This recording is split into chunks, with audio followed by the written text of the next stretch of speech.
sounds of the 2012 student body elections coming to an end. Good evening, I'm Kathleen Whitty. And I'm Preston Jones. Within the next hour, we will know who will serve UNC as the next student body president.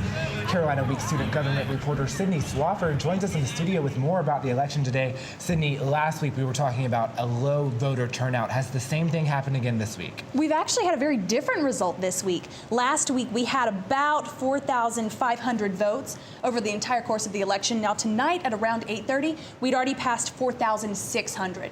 So it's been a lot better than expected. Do you think, so there were some problems with the voting system last week. Do you think that fixing those problems, especially with the junior-senior status, with the senior class president elections, do you think that had anything to do with voter turnout? Well, the Board of Elections definitely looked at that this week, and the juniors last week that were classified by their credit hours were this week classified by the amount of terms that they've been at UNC. So people who've been here 5-6 semesters were able to vote for senior class president. That smoothed out a lot of the kinks, and I bet it made the process a lot easier. Now, Sydney, another problem, it wasn't just the class problem, but also what residential area that you lived in. You know, whether you were a Greek student, whether you lived on or off campus, were those problems resolved as well? A lot of those were dealt with, and I talked with the Board of Elections chair. She said the problems have been just microscopic this week. It hasn't been a very big deal at all. And finally, we were hearing things about people having to send in emails and email accounts bouncing back. Those were resolved as well, I assume. Yes, they got a lot fewer ballots by email this week, even though they had a lot more come out in total. So it's been very impressive. All right, Sydney. Well, that's Sydney Swafford joining us live in the studio. Sydney, we will check back in with you later in the show. Thank you so much for joining us. Thank you. Student body president Calvin Lewis received 23% of the votes last week. That's less than half what his opponent Will Lymanstall received. The top of the hill bouncer, ROTC cadet, and safe walker spent the past week trying to bridge that gap for a win in tonight's runoff. Reporter Katie Murray has that story. Calvin Lewis for student body president! It's crunch time for runoff candidate Calvin Lewis. After receiving 23% of the votes in the first election, he needs a lot more support to gain a majority, but he says he's not discouraged. I have full faith in myself. I have full faith in my team. Vote tomorrow for Cal Lewis Jr. I don't think I'm out yet. Lewis says he's receiving feedback from students telling him they know who he is, but they haven't seen him enough throughout his campaign. I've just spent the last week trying to be as visible as possible. Any and every public gathering that I can think of to go to, I've been there. But will that be enough? Last week's voter turnout was 15%, which might not be a good sign for a candidate who is trying to pick up 30 more percentage points. Voter turnout rates in the United States is higher than that. We're somewhere in the United States, it's around like 50% voter turnout. If we can't get that out of a student body, I don't really know how we expect to truly get a student leader that represents the needs of the students. Problems with the voting system might have been part of the reason for low voter turnout. Lewis says all candidates were affected. A lot of issues with the voting system. I mean, I've received a lot of feedback from friends that said that either it took them forever to be able to vote, and I had feedback but they still voted. And then I had feedback from friends who were just like, well, I tried and it didn't work, so I didn't vote. Lewis says he's not slowing down until the very end.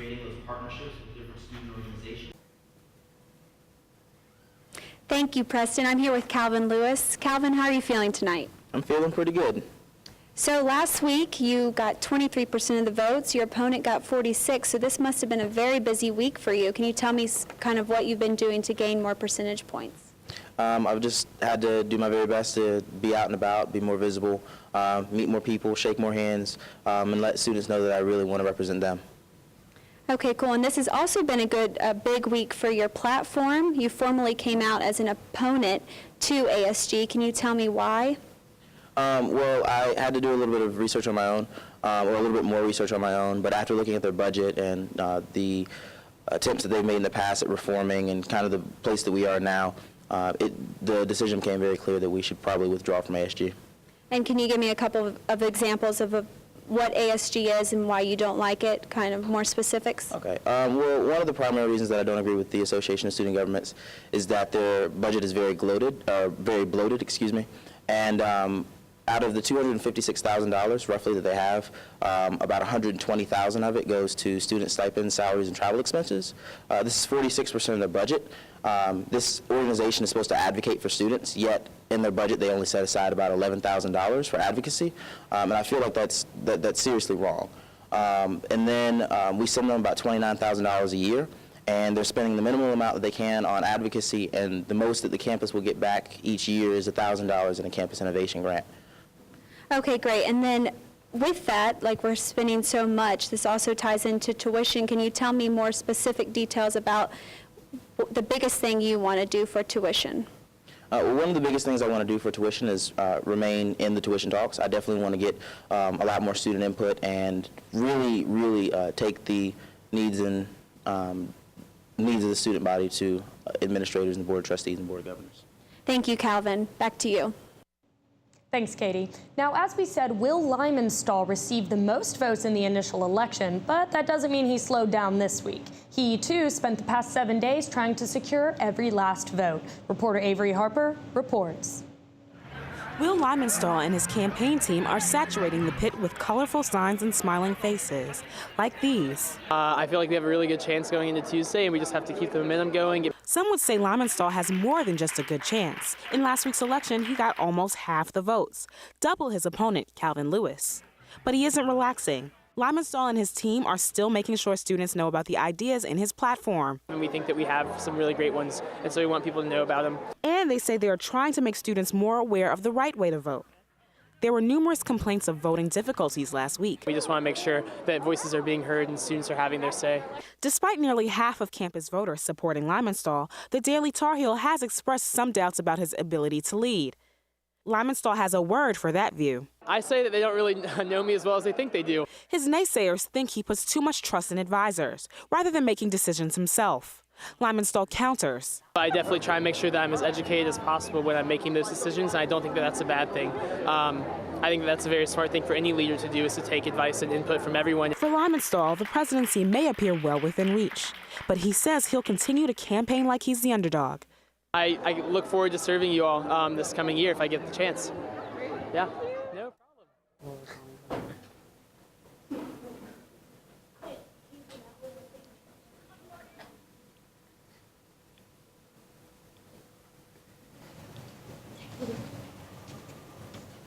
We are having some technical difficulties, but now we are joined by someone who knows this process very well. Current student body president Mary Cooper joins us. Now, Mary, if we could get our 3-shot. Mary, what do you remember about this time last year? On my way over here tonight, I actually called one of my campaign managers to let her know that I've been thinking about her all day. I remember I spent the whole night beforehand down at Ram's Head holding signs, just telling every person that I could, you can vote, go do it now. And we had this tradition where after the first election, as well as after the runoff, we went to Noodles. And the first time I was able to eat dinner. The second time at the runoff this time, I was totally nervous. My nerves were fried. And Allison Hawkins, she is the most incredible person, talked me through it. And I remember we came over to Carroll, and it was just this big, I didn't know. I was so excited, didn't know, and it was just like this big unknown. And so it was a Friday night. It was the end of a hard week, but I was ready for it. So. All right, Mary, thank you for joining us. Yeah, thank you for having us. Now you were also saying, talking before the show, did you know what you were getting into? I think you learn a lot about it, and I've been involved in student government a lot, but a lot of the day-to-day things I do, I had no idea. I remember I won, and then I was talking to Hogan the next day, and it was just sort of like, oh my gosh, I need to know exactly what it is. And I asked him to pull out his Google Calendar. I was like, Hogan, I need a better idea. Tell me what it's really like. And I just remember looking at his Google Calendar with just meetings and all of these events just back to back and classes thrown in there. And I was like, okay, I worked really hard to get here, and now I'm going to work even harder. All right, Mary, thank you for joining us. We're going to send it back now to Avery Harper. She is live in room 143 with Will Limenstall. Hi, I'm Avery Harper, and I'm here in the newsroom with Will Limenstall. Will, how are you feeling tonight? I'm good. I'm excited, a little bit tired from a hard day of work, but excited and glad to be here. Great. And I wanted to ask you about your tuition plan. In your plan, you have a sunset clause, and it says that budget cuts should only be temporary. Would tuition hikes also be temporary? That's a good question. It's hard to say because tuition hikes, with inflation, you never know if they could actually go down in real dollars. I think that what's important is that the change in the relationship between tuition and state appropriations does remain temporary and doesn't become the type of thing where we always look to tuition as the answer to our budget cuts. Great. And can you talk about Tar Heel Sitters and why you think it's so important to your platform? Yeah, I think Tar Heel Sitters is a really cool idea. It came from a bunch of different meetings with administrators and professors. Personally, I remember, like, my parents are both professors at UNC Greensboro, and all of our babysitters as a kid were their students, and it really helped them feel connected to the university. My parents have stayed at that university for a very long time, and I think that better connecting students and professors would help with faculty retention, as we can't continue to give them pay raises right now. Anything else we can do to help build community between the faculty and the students we think is good, and Tar Heel Sitters does that. Okay, great. And in your platform, you also talk about a Carolina mobile app, and this would help students with smartphones connect with the university better. What is your alternative for students without smartphone technology? That is a very good question. I think that one thing that we would definitely try and encourage more is the Fix My Campus app that Mary Cooper's team has started, and a Fix My Town website that we want to begin that would help connect off-campus students who really are the students who are, I guess, possibly most likely to be disconnected from the university. And so I think that the Fix My Town would really help with that. Great. And eServe Harmony is a directory that you're proposing to connect students with service opportunities. How is that different from the Student Life directory of campus organizations? Well, it's basically different because it would be a graphic display. It's actually based off of EcoHarmony, which my environmental committee did this past year. It's been really successful. It basically, it would be for public service students if they were interested in a certain type of service, very direct service, or service related to food, they would be able to find the groups that focus on that, and then they would be able to direct their efforts to those groups in a way that I don't think that the studentlife.unc.edu search engine does so right now. It would be more interactive, it would be more easier to read, and then it would also have the contact information for those groups in a much more accessible manner. Great. And we're also asking you guys about ASG. What is your opinion on it? My stance on ASG is that it's very important that we reform it. However, you can't reform an organization if you leave it. And so I voted yes to ASG, and I encouraged all those who were willing to listen to me to vote for ASG as well. Great. Thank you, Will. Back to you in the newsroom. Thanks, Avery. So throughout the show, make sure to check out our partners at Reese News. In fact, they want to hear from you. That's right. Your tweets could be read live on our show tonight. Tweet at Reese News with the hashtag UNCSBP. You can ask us questions for any of the candidates or Mary Cooper, and we'll get those answers for you. Also, make sure to tune in to our regular weekly newscast at Carolina Week. We're on most every Wednesday during the school year at 5. You can find us on Channel 24 on Time Warner Cable or Channel 34 on campus television. And tomorrow we have the story of a UNC student who faced consequences for what she posted on the internet. We'll show you how to protect yourself tomorrow at 5. But up next, the controversial referendum part of today's ballots. We'll have the results up next.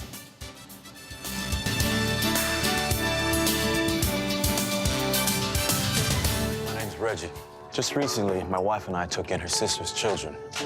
And we already had 4, so I went from becoming a family man to a man with a bigger family. Now, you can't eat love, so I don't know how I'm gonna feed them tonight. How was that, Rich? I think I look more like Denzel.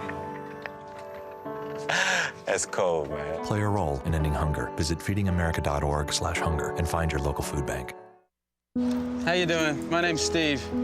My family's lived in this neighborhood for years. Recently, things got so tight, we had to go to our local food bank for help. I lost a lot of sleep worrying about what the neighbors might think. That is until I saw them there, too. How'd I do, Steve? A little stiff. You could have done a little better. What? Come on. You know, I have an Academy Award. Yeah, but not for playing me. Play a role in ending hunger. Visit feedingamerica.org/hunger and find your local food bank. When tragedy struck Indonesia and Haiti, the world responded. The famine, war, and drought affecting the Horn of Africa right now is larger than both these crises combined, and the world should be paying attention. Text a donation of $10, but do more than donate. Forward the facts to everyone you know. Forward from our site, forward on Facebook, and forward on Twitter. We are the relief.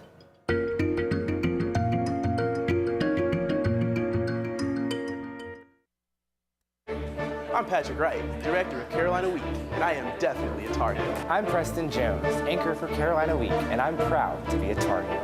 My name is Kathleen Whitty. I'm a reporter and anchor for Carolina Week, but most importantly, I am a Tar Heel. I'm Carolina Week sports anchor Andy Reeves, and I'm a Tar Heel. I'm Lindsay Hawkins, senior producer for Carolina Week, and I love being a Tar Heel.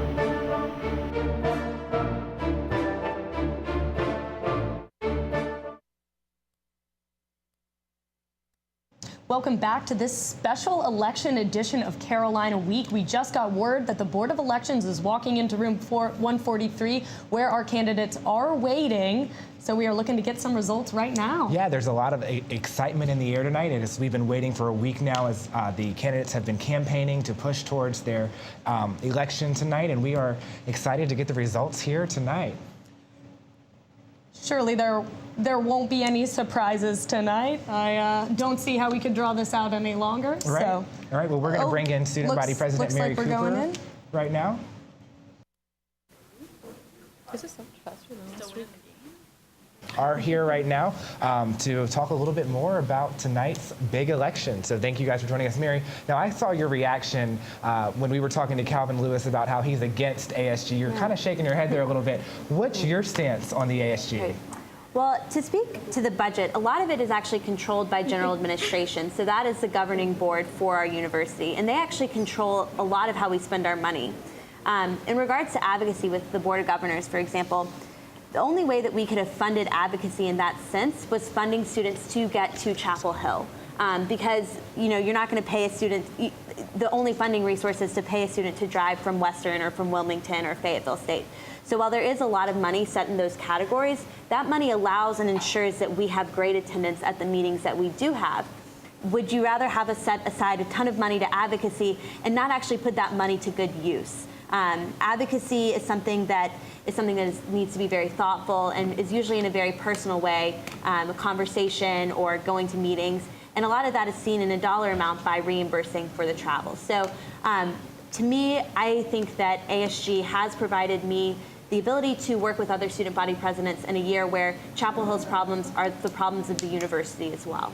Right, and ASG has a seat on the Board of Governors, correct? Right. So that's how we, by the transitive property, have that seat on the Board of Governors. And you actually yourself, ASG, helped you get some time to speak to them. Yeah, I had the opportunity to speak to the Board of Governors on behalf of UNC-Chapel Hill students, as well as all students in the university, with Student Body President T.J. Eves from Western. And that was through the association, and that took a ton of work. So. All right. Thank you so much. Looks like we are going back to some results. Yeah, it's exciting. The Board of Elections is here right now, and they are about to deliver the results for today's runoff. You see them in there. They're in 143. It looks like they are about ready to announce the results. Runoff election. Like last time, I'm going to start with the student congress districts and work our way up from there. So the first one was District 4, which is South Campus East, which wasn't filled in last week's election. There was one seat remaining, and that was filled today. The district got a total of 583 votes, and the winner will be Josh Campbell with 15 votes. From there, we move on to District 10, which is one of the graduate schools for all of the health profession graduate schools, with a total of 143 votes, all of which were write-ins.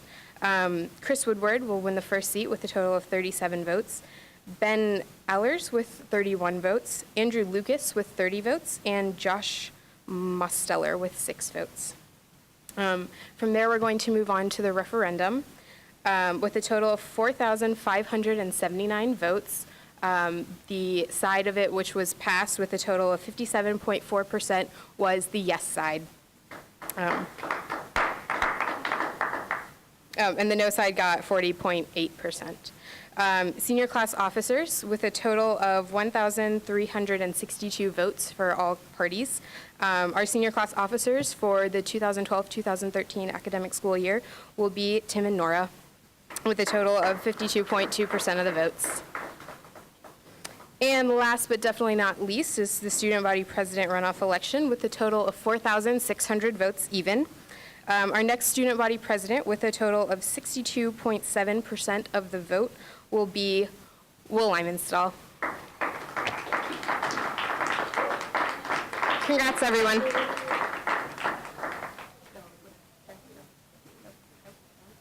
You just heard it right there. Will Limenstahl will be our next student body president. Stay tuned. We'll have him live in the studio coming up.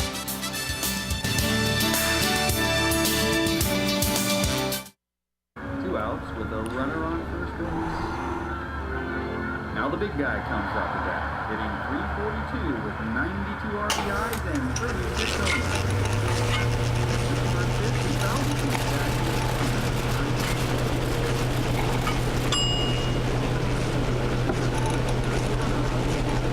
Chill raw and prepared foods promptly. 1 in 6 Americans will get sick from food poisoning this year. Keep your family safer. Check your steps at foodsafety.gov.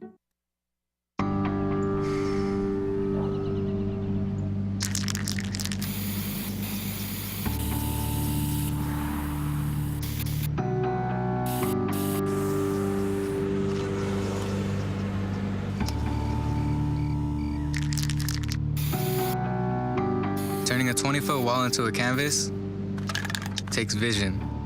So will getting into college. I've got what it takes. So do you.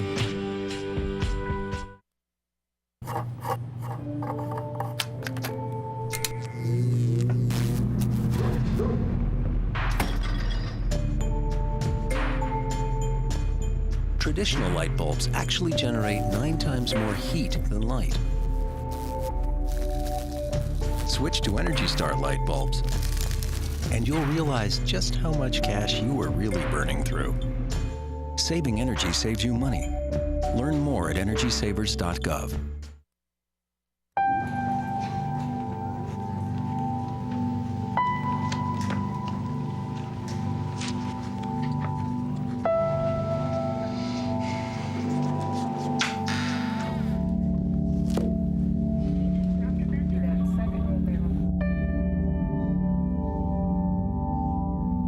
When life's this hard, it's no wonder 7,000 students drop out every school day. Visit boostup.org and help kids in your community stay in school.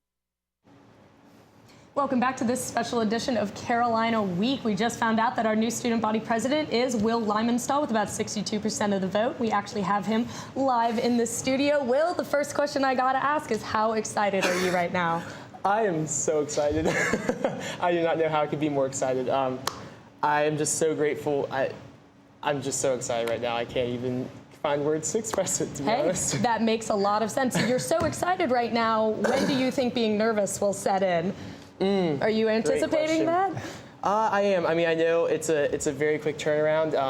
There's a lot of work to be done. This university needs. I mean, there's a lot of things that we need to be working on, and so I'm definitely excited. But I also feel like, you know, I feel a lot of responsibility coming my way, and I'm ready. I'm excited, and yeah. Now, Will, when you wake up in the morning, what's the first thing that student body president-elect does on his first day of being that? I made a list today just in case I needed to be ready. The first thing I need to do, I have a lot of thank you notes to write to a lot of different people, students, and all kinds of different people who have helped in so many different ways. Another thing I want to do is start emailing members of the Board of Trustees, other student body presidents as soon as possible to get started working with that. And thankfully we stayed in ASG, so I'm looking forward to working with that organization to reform it as soon as possible. All right, well, it's good you have a plan for your first day anyway. We look forward to seeing what you do. Thank you so much for being with us, Will, and congratulations again. Thanks. And make sure that you tune in tomorrow at 5 p.m. where we will have more coverage on our new student body president on Carolina Week. Thanks for watching tonight with us. Good night.